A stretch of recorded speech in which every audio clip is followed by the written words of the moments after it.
sobre la tarea 2 de los fundamentos de la morfofisiología en producción animal. En el primer punto nos dice que debemos describir 10 términos usados en anatomía animal. Entonces empezaremos con la mórula, que es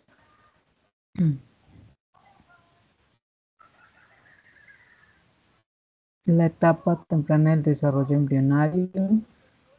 La miología, que es la rama de la anatomía veterinaria de los músculos, que estudia los músculos. El dorsal, que es el relativo a la parte superior del cuerpo, la espalda. El hepato, que es el hígado. El nefro, que es el riñón. El céfalo, que es la cabeza. El gastro, que es el estómago. El cisto, que es la bolsa o vejiga. Ectomía, que es cortar o estirpar. Y edema, que es un exceso de líquido en el órgano, en cualquier parte del cuerpo del animal. Ahora hablaremos de los planos topográficos. Los planos topográficos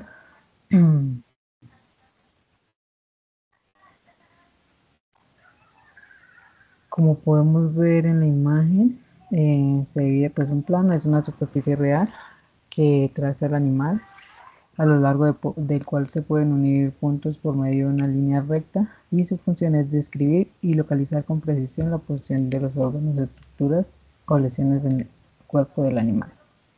En el plano topográfico encontramos el plano mediano, que es el denominado también como plano medio, plano longitudinal medio, que es aquel que se traza al ubicarse delante del animal o detrás de él.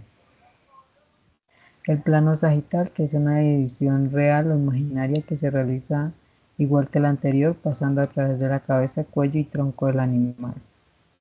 El plano transversal, con esta división real o imaginaria se logra cortar transversalmente la cabeza, tronco o un miembro locomotor en forma perpendicular al plano y por tanto en ángulo de 90 grados al eje longitudinal. El plano dorsal, conocido también como frontal o coronal, este plano lo puede realizar trazando una línea luego de ubicarme frente al animal o de un lado, pero dicha línea a trazar debe ser perpendicular a la del corte transversal, es decir, en ángulo recto. Ahora veremos las direcciones anatómicas. Tenemos 5: superficie dorsal, que es aquella que se ubica contraria al piso o el punto de sustentación del animal y corresponde a toda la superficie que se ubica por encima del animal. La superficie ventral, que es la que se encuentra hacia el vientre del animal o relativamente cerca del mismo, y se aplica desde la cabeza, cuello, tórax, abdomen y cola, pero no en los miembros o apéndices. El medial, que es todo lo que se ubica hacia el plano mediano o centro del animal. Y el craneal, que es lo que está hacia la cabeza o relativamente cerca de ella. El caudal, que es el que se ubica hacia la cola del animal o cerca de ella.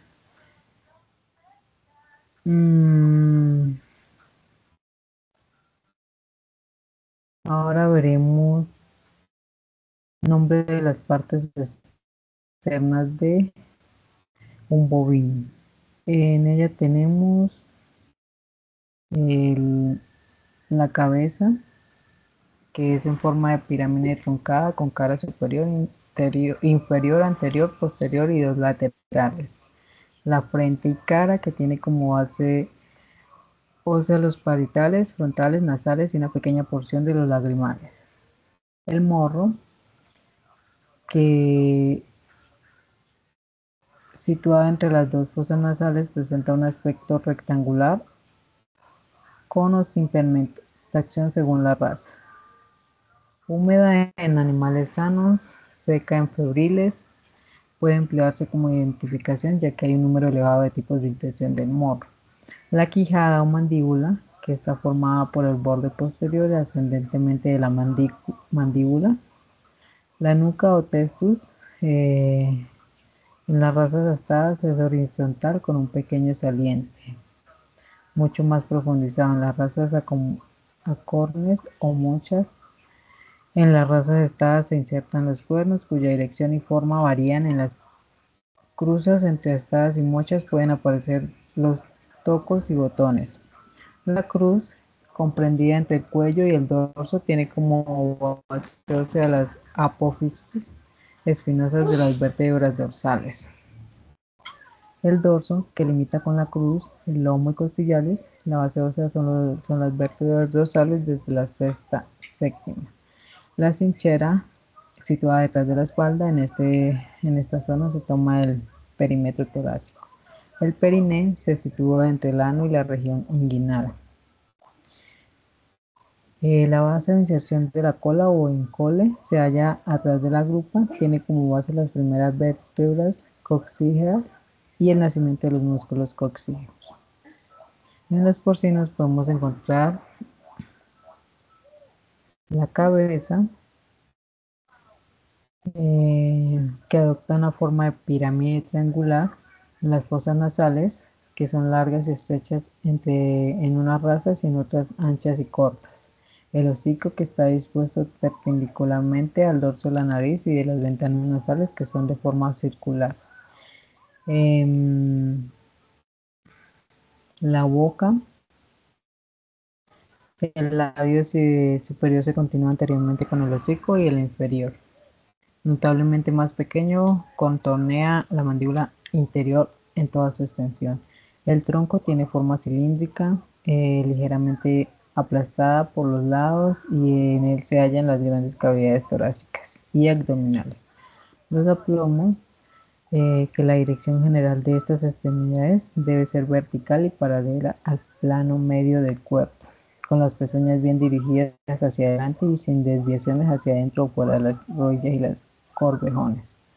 La frente, muy desarrollada, en unos casos son rectilíneos y plana, mientras que en otros son cóncavas y más redondeadas. El cuello es corto, fuerte, musculoso y se considera con defectos si es estrecho y delgado. El tronco tiene una forma cilíndrica, ligeramente aplastada por los lados. La piel, que es por lo general es grueso y resistente en las partes superiores del cuerpo y un poco más finas en las partes inferiores. Las partes perdón, ovinos comprende de la cabeza, que tiene un volumen relativamente reducido, la frente es ancha, la cara corta, el cuello es corto y grueso, el tronco se conforma con el paralelismo entre los planos verticales y laterales, el pecho es prominente, ancho y lleno de carne, su anchura es índice de constitución fuerte. Las costillas son arqueadas, tomando un tórax ancho, profundo y fuerte con gran capacidad respiratoria. La espalda debe ser compacta, lisa y bien recubierta de carne. El lomo debe ser ancho, corto y derecho. La grupa es larga, ancha, horizontal y continúa hasta el final del cuerpo por la línea del dorso y el lomo. Las cuartillas fuertes y los cascos o bien desarrollados y fuertes. Ahora veremos la morfología del equino. En él encontramos la cinchera, la base atómica es la porción posterior del esternón y la porción posterior de los músculos pectorales. El lomo, que la base anatómica son las vértebras lumbrales y las masas musculares. La nalga, que la base anatómica corresponde a la tuberosidad isquiática. El muslo, su base anatómica es el fémur. Tiene forma de cono, es oblicuo en dirección cráneo-distal. El ijar, Se presenta en una zona ahuecada llamada hueco de lijar, una zona media que es la cuerda de lijar paralela al borde anterior del nudillo. El medio nudillo es la articulación en la parte inferior de las patas del caballo, situado entre la cuartilla y la caña. La corona es el límite entre la cuartilla y el casco. La cuartilla se encuentra justo encima de la pezuña, entre el menudillo y la corona. La caña es la parte de la extremidad del caballo ubicada entre el menudillo y la rodilla. El corvejón es la región entre la pierna y la caña. Ahora veremos los tipos de tejido. Los tipos de tejido se clasifican en tejido conectivo, tejido epitelial, tejido muscular y tejido nervioso. Eh, estos se clasifican en dos, que los tejidos poco especializados, que en él encontramos el epitelial, el conectivo, y los tejidos muy especializados, el muscular y el nervioso. El tejido epitelial son células fuertemente unidas entre sí y con muy poca matriz intracelular entre ellas. El tejido conectivo se caracteriza morfológicamente por presentar diversos tipos de células separadas por abundante material intercelular sintetizado por ellas. Es una estructura polimorfa y compleja que presenta una notable dinámica funcional, estando ampliamente distribuido por el organismo. Las funciones son sostener y rellenar.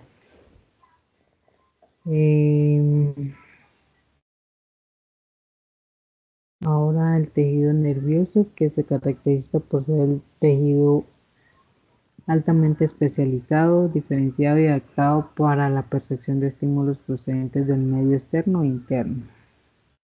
Está formado principalmente por dos tipos de células, que son las unidades funcionales que conducen estos impulsos y las células de glía, que proporcionan soporte estructural, metabólico y defensivo a las neuronas, y cuya misión es recibir información del medio externo e interno. Y el tejido muscular, que es un tejido especializado de origen mesodérmico, cuya función principal es la contracción y relajación celular para producir movimiento en el organismo. Ahora hablaremos de las medidas odométricas. En bovinos se utiliza la alzada a la cruz, distancia perpendicular del suelo al punto más alto de la cruz, la alzada a la cadera o anca, que es la distancia perpendicular del suelo al punto más elevado de la cadera, la longitud corporal, que es la distancia del punto de encuentro, es decir, el hombro, hasta el esquión, o es decir, la cadera, y la anchura de la cadera, que mide la distancia entre las dos puntas de la cadera. Y por último tenemos el perímetro torácico, que se realiza al contorno del tórax, una medida importante para estimar el peso vivo en los bovinos. En los equinos tenemos 5 medidas. La alzada a la cruz es la medida más esencial, reflejando la estructura general del caballo. Tenemos también el perímetro torácico, que se toma rodeando el tórax con una cinta métrica ajustada sobre la cruz y es fundamental para estimar el peso y la condición corporal del animal. La longitud escapuloisquial, que mide el largo del cuerpo desde el omóplato, es decir, la escápula, hasta la cadera, es decir, el isquion. Y el perímetro de caña anterior, que se refiere al contorno de la caña del miembro anterior, es decir, metacarpo. Y la anchura del pecho, que mide la distancia transversal entre los puntos más anchos del pecho. En porcinos tenemos la alzada o la altura de la cruz, que es el punto más culminante de la cruz y del suelo. La alzada a la grupa, punto culminante de la grupa del suelo. La alzada al nacimiento de la cola, punto de inserción de la cola o nacimiento de la cola al suelo, diámetro dorso external. Punto más culminante de la cruz y la cara inferior de la región external a nivel del olecranón, es decir, el codo. Y por último el perímetro torácico, que es el declive de la cruz, que pasa por la región external en el punto situado inmediatamente detrás del codo y lleva nuevamente al punto de origen, es decir, el declive de la cruz. Y con esto finalizaríamos esta actividad.